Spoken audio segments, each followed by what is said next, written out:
Hey friends, this is John Klein III with episode 50 of Shadow and Flame with Magic, the podcast. And today we're going to review Secret Invasion Skrulls, the one shot.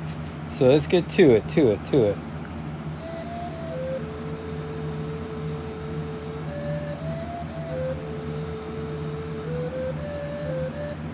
And once again, thank you to Francisco for providing the theme song to the podcast. We appreciate it and you. And we're finally getting to the oft-promised Secret Invasion tie-in. I got an idea to do what I want to do for the Loki tie-in, and I haven't quite committed to what I want to do for the Marvels, though I think my options are pretty limited, so I think my idea should be just fine. But anyways, today is Secret Invasion Skrulls. We're doing 3 issues, which dictated how many issues we were going to do of the Miles Morales Across the Spider-Verse. Because they were supposed to have been the same month. So Secret Invasion Skrulls came out in 2008. Writers were Ronald Byrd, Michael Roskin, Gabriel Schuster, John Rhett Thomas, Stuart Vandal, and Jeff York. Editors John Rhett Thomas. Nice that he gave himself a little gerb. Book design Blammo. Content design Brian O'Neill. Cover artist by Greg Horn. Senior editor Special Projects Jeff Youngquist. Editor Special Projects Jennifer Gonwald, who I know as being like one of the trade paperback gurus. And Mark D. Beasley. Assistant editors Corey Levine and John Denning. Vice President of Sales David Gabriel. Editor-in-Chief Joe Casada. And Publisher Dan Buckley. And this is one of those fun handbooks that's written from the perspective of a character. Skrull War Book Files. Prepared by Chancellor Kadu at the request of Her Excellence Most High Queen Veranke, who was Spider-Woman for established amount of time. If I may be so bold, my exhausted queen, you were not the first to speak of the importance of honoring the first one to Emperor Dorek, but you were the most impassioned, the most prominent. I was in the Emperor's chamber on the day you spoke. After his palatial halls had been most ashamed. The lettering here, I could not tell if that was an H or a B. Most ashamed, surrendered by the aggressive Earth heroes. This grouping of Earth's most powerful beings among the Iron Man, Black Bolt, Charles Xavier, the X-Men, Prince Namor, the Submariner, and the accursed Reed Richards were defending their planet from yet another misconceived Skrull attack. In this case, Dorek had instigated on altercation where our heroes were forced to endure yet another humbling poke in the eye from these misbegotten inferiors. There was one silver lining to be taken from this episode, my queen, as these war book files will later reveal. And so, I think there's only like 4 or 5 handbook entries I'm going to actually read. Because the X-Men and the Skrulls don't really have that deep of a history. They're mostly Fantastic Four villains. Or whenever they go into space, either it's focused on the Skrulls or it's there's a Skrull in the background. But you stood firm that day, remaining Emperor Dorek of his higher calling to the first one, that the state of his prophecy was clearly in play, and as that truth was summarily ignored by the Emperor as your pleas were shouted down by his sycophants, we stood strong by your side.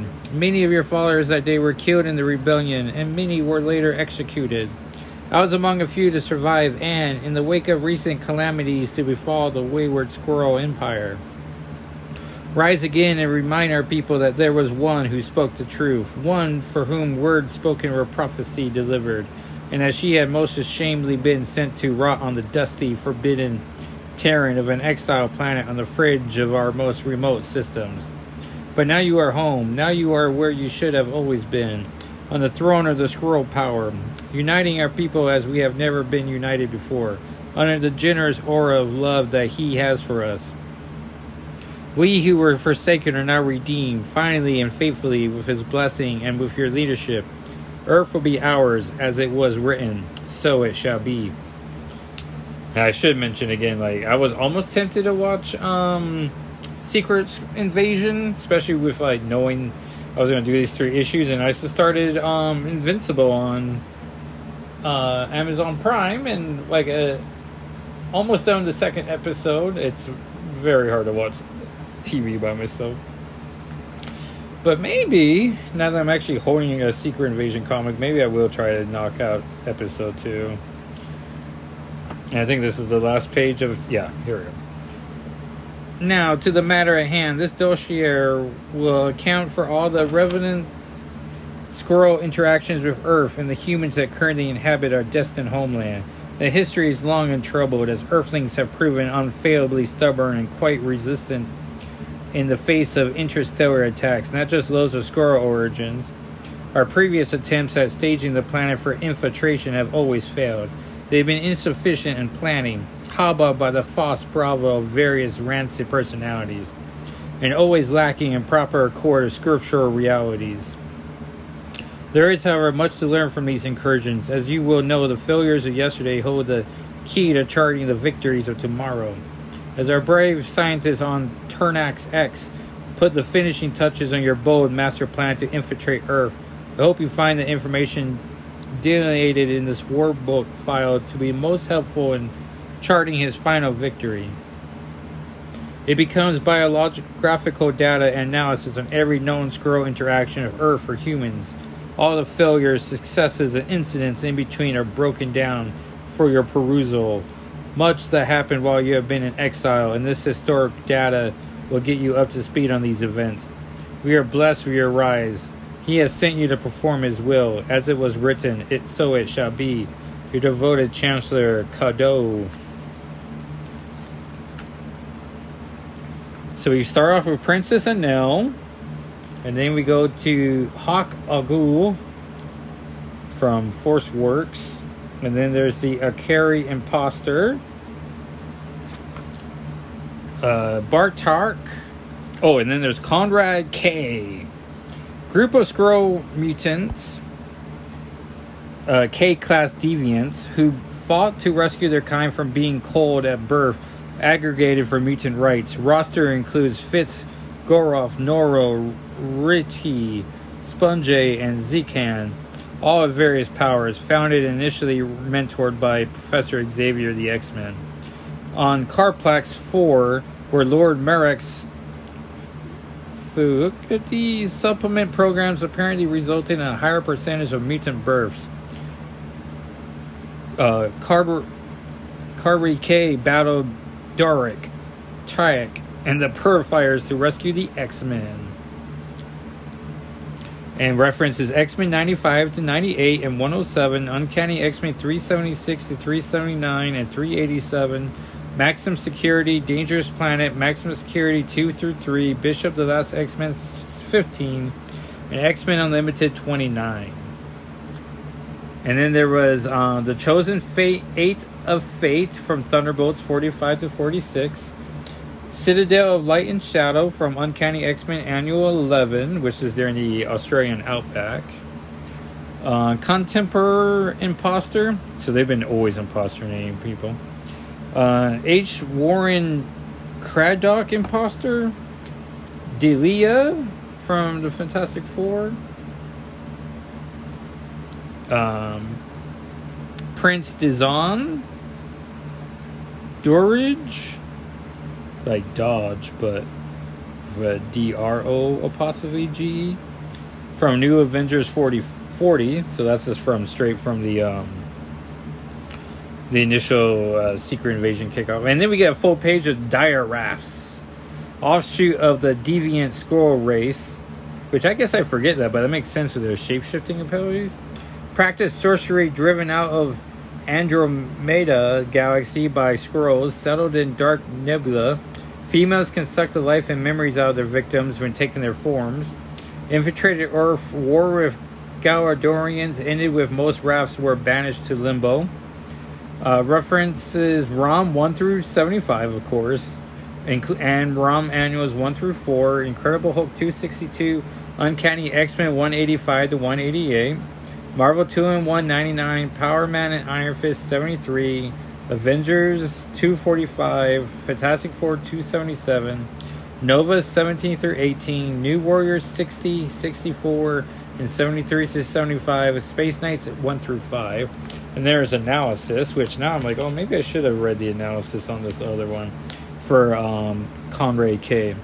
The Conray K sprang from the minimum number of mutants that inhabit our population.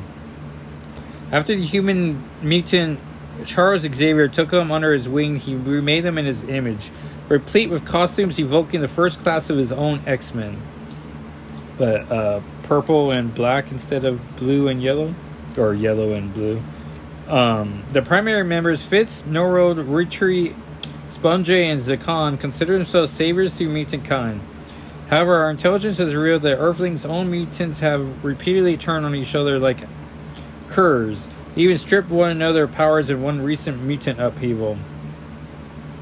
No good can come from Mutant Corporation. There is no scriptural basis for doing so, and Conray K, in particular, are too beholden to one of Earth's most powerful minds, though perhaps with some genetic data collected from Xavier by scientist Dorridge, we can now find a way to manipulate Conray K into our service.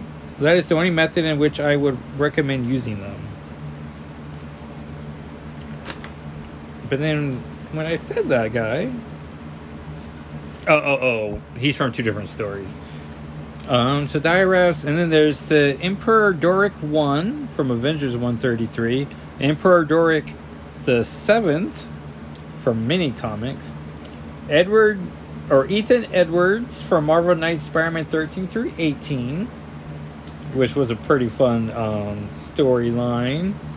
And then it turns out he wasn't a new superhero, he was just a Skrull. Flaw from Uncanny X-Men 166 to 471, X-Men Emperor Vulcan 1 and 3. The Fantastic Four Imposters, everyone's favorite Skrull reference of the cows. Gorf from Avengers 259, Garnock from X-Men 95. Chief Scientist of Refraction allied with Apocalypse suspended normal culling of Skrull mutants, instead experimented on them, including Jack and the future Conray K, to try to recreate the most War Skull gene, was able to imbue second Wolverine imposter with partial healing factor.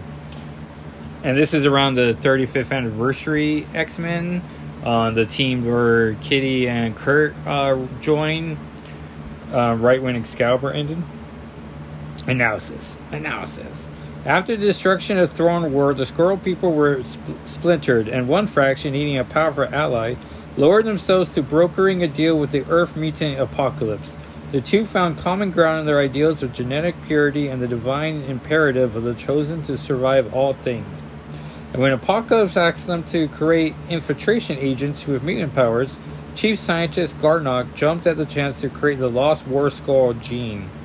He suspended the normal at birth culling of K-class Skrull submutants in order to create experimental subjects, which indirectly led to the existence of the laughable Conray K, and that's Cadre, so I think I'm spelling that, or pronouncing that right.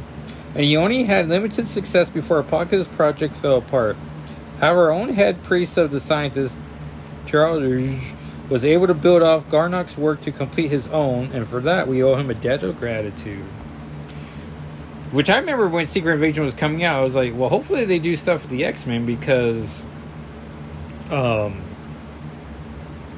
one, it was one of the stories I remember, and then, or actually personally read, and then another was that,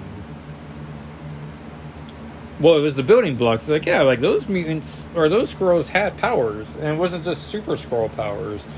Or, what's the other Skrull? Power Skrull? Who has the Avengers powers? Well, we'll get there.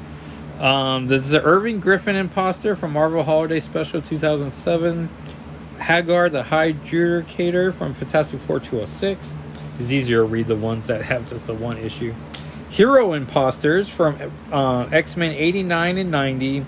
Uncanny X-Men 370 and Wolverine 145. Skrulls scientists briefly attempted a new infiltration method, locking selected spies permanently into their new forms, including most Earth heroes, the Starjammers and the Shi'ar Imperial Guard. Although this method has been occasionally seen since it was more or less abandoned after Throne World was destroyed. Analysis. Culled from the best and brightest of the Skrull World ranks, War Skrull ranks. That's a combination of words there. These agents specialize in the imitation of superhuman Earthlings. Through a controversial alliance with the Earthling called Apocalypse, has succeeded in planting an agent guised as Wolverine within the ranks of the X-Men.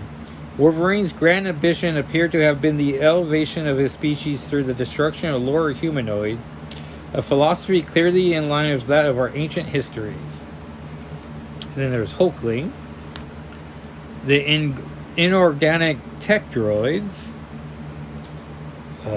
the Inquisition Crash from Europa Zero, the Intelligentsia from Captain Marvel 2002 8-10, Jack Tech the Apprentice Executioner from Fantastic Four 206, Jazina from She-Hulk 2005 22-28, which I want to say she was a supporting character in that, and I think I may have missed some couple of She-Hulk episodes. I was like, who's this person all of a sudden?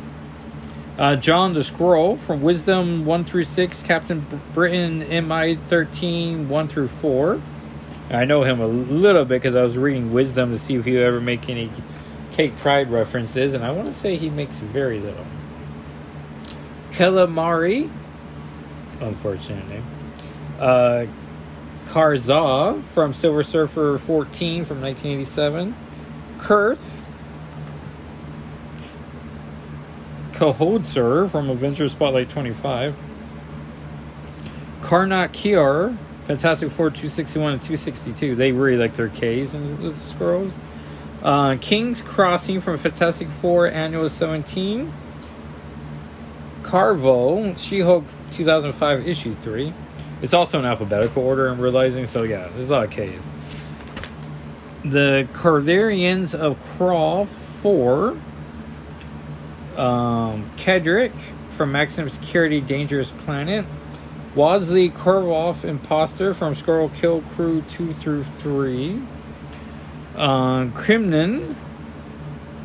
Probably the first Skrull I really learned was Elijah from the Fantastic Four, who made out with both Ben Grimm and Johnny Storm as both Alicia Masters, so that's curious.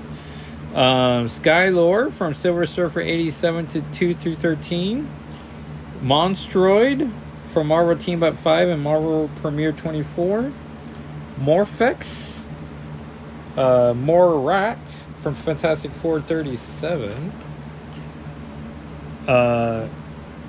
Mork from Deadpool 97-24, which I probably read. Muratak from Nova 94 15-16.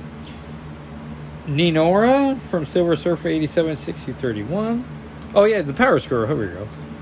Bybok the Power Scroll came up with the plan to send his former lover Elijah undercover as Alicia Masters, was later bioengineered, gaining various superpowers. Used a giant ship War World as a base until it was destroyed. Sibol branded him a traitor after he allied with alien criminal Devos.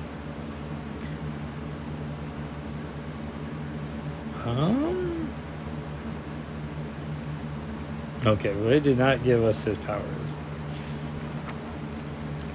Pleasant Valley from Skrull Kill Crew 4-5. And I want to say that's the team of humans who ate the cows that the Skrulls were permanently disguised as, and then they got powers that way. Prime Skrull from Black Wolf 2-10, Wolf with a U. Prime 10 from Fantastic Four Annual 15. Arkin from Annihilation, Super Skrull 1-4. Hard word to say. Empress Kurkill, but with only L's. Rockmon from Lunatic 2, Lunatik, that's fun. Rat Pack, but not the one you're thinking of. Roxor from Uncanny X-Men 137, Fantastic Four 18, Annual 18, Avengers Annual 14, which would be the Dark Phoenix saga. Raven's Perch from B-Sides 1 through 3, which is not even a thing I recognize, but I also didn't recognize Lunatic. Raz, Silver Surfer 87, 89 to 90. Resurrection Stone Seeker, Avengers 209. S. Biol, S. Buck from Alliteration Super Squirrel 1. Doc Samson's Patient from Doc Samson 2006 issue 1. Can't imagine that went too long. Oh yeah, it's Sensational Hydra, Captain America 1988 3 through 7.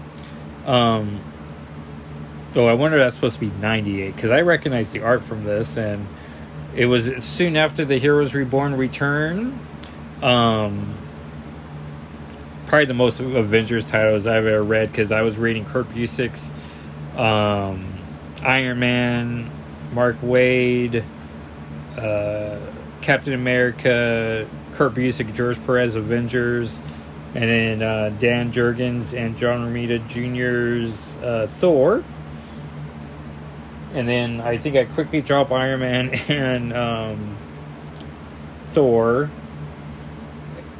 and Captain America, but kept Avengers until I think after Bendis left, and then I was like, I think I'm done too. Oh, anyway, so the plan here is stranded on Earth with two lieutenants, one named Starjaw, became mentally controlled by the Supreme Intelligence to create anti-alien xenophobia, infiltrated Hydra, rose to lead it, then impersonated Captain America, and through his identity claimed that 1 out of every 20 Americans was a Skrull, including the president, made his lieutenant suddenly unmasked to prove his point, caused the riots and witch hunts across the U.S., defeated the Avengers FF and the real Captain America. And that was crucial to ruling Cap's mood, but also like there was a new wave of Captain America propaganda and hero worship, and he just was uncomfortable, and then he saw how it really ended poorly for everyone, and made him reevaluate how he went forward with things. But now I don't remember exactly how that turned out. But the Shaper of Worlds, the white person with the box for legs and the blue armor. Agent Siri, Skarag from Captain Marvel 25 to 26.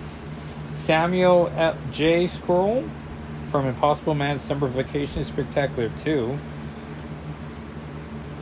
Skrull Kill Crew from Skrull Kill Crew, and Crew with a K, of course. Skrull Slavers from Fantastic Four 89 to 93 and New Mutants 92, so right when Deadpool shows up around there. Skrull X, not related to the X-Men, because they're in Fantastic Four 204, 212, and 214. Sigurt and Silabum. On the Super Skrull, who I'm always a big fan of, who has the powers, of course, of Fantastic Four, Human Torch, Thing, Reed Richards, and Invisible Woman. Though I don't know why you don't just use the Invisible Woman's power to just go around crushing people's skulls, but then you don't have a story. Talus the Tame, 3D Man, Tantalus, Titanus from a Marvel Team Up 2004 2 through 13 and 22-25, which I read all those issues, and I want to say he was in Marvel Ultimate Alliance 2, maybe? I want to say so. Velmax from Marvel The Lost Generation 1 through 12. Vernox from Silver Surfer 87 through 89. So clearly Silver Surfer had a strong Skrull storyline. Oh yeah, the War Skrulls from Uncanny X-Men 275 to 277, 466, and 478. And that'd be the rise and fall of the Shi'ar Empire. And here we get to the Wolverine Imposter.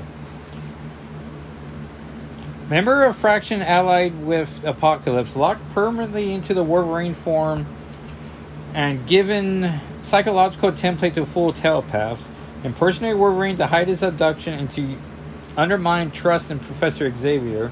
Killed by the original Wolverine, now a thrall of Apocalypse, and that's what I've been tempted to say this whole time.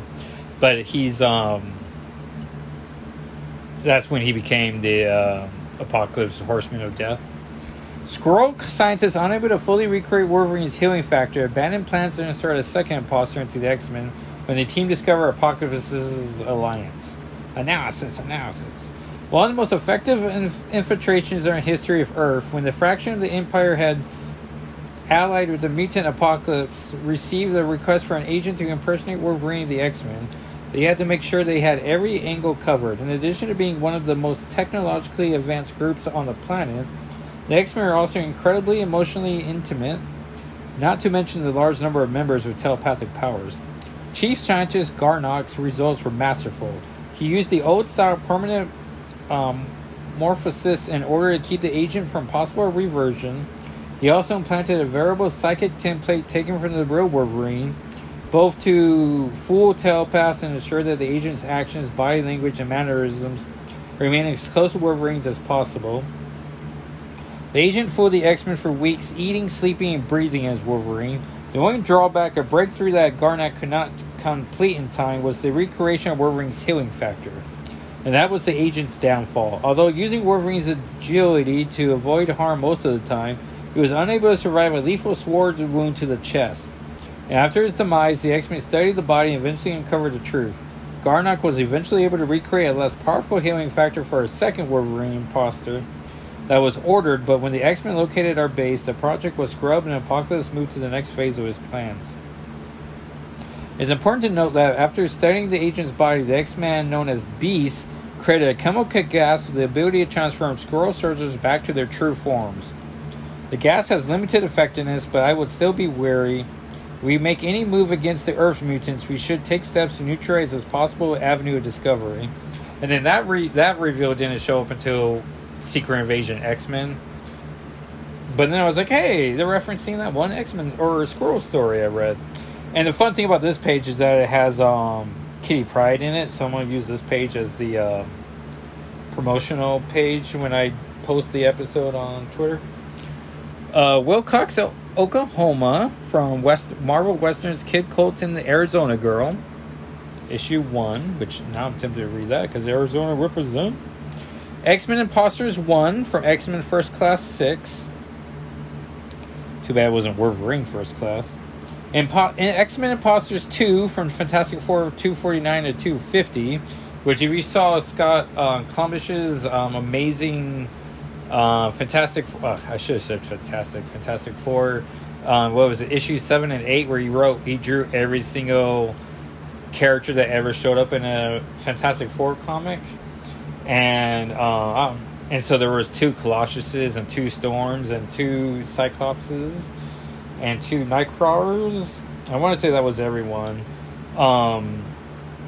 People are like, what's that about? And he's like, you gotta read, and he referenced those 2 issues.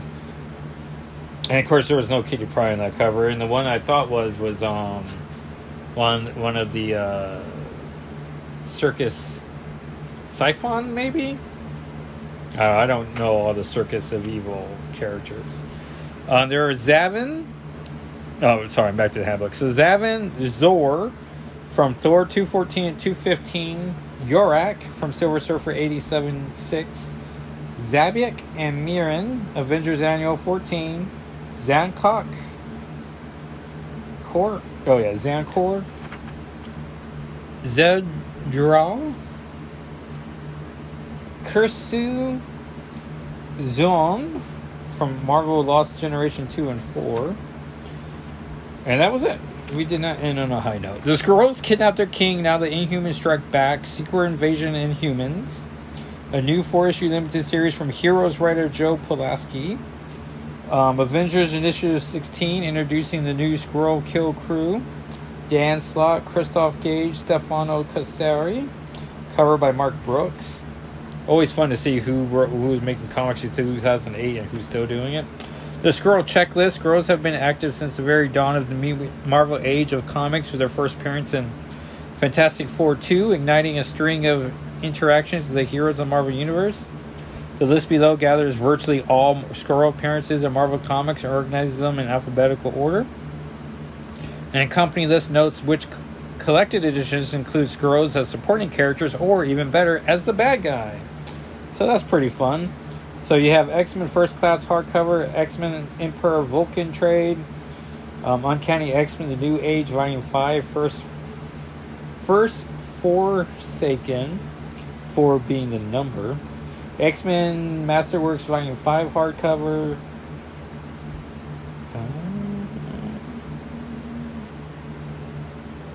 Civil War X-Men Universe trade paperback. And then the back cover ad is Secret Invasion 4. Enter Nick Fury and his Secret Warriors. And then the next episode should be our bonus Inferno issue with Exterminators 2. Then, all things going right, we'll come back with Secret Invasion Dark Reign by Bendis, Malef, and White. And then we have another comic. Reveal that next episode. And so please come back, and I will talk to you then. And you can follow the blog on shadowflameofmagic.com. You can follow the podcast at SNFWM on both Twitter and Instagram. You can follow me on Twitter and YouTube at Jackal SII, or Blue Sky at Jackal SII, and I'm on Threads too, but I don't really do anything there. But feel free to follow, and I'll talk at you next time. All right, everyone, thanks for listening. Oh, and if you'll give a 5-star rating and subscribe and listen, and maybe tell a friend, we appreciate it, as it helps the podcast grow. All right, and thank you so much, everyone, for making 50 episodes happen. Be getting a lot of nice encouraging words online, and just really appreciate everyone taking the time. All right, everyone, bye.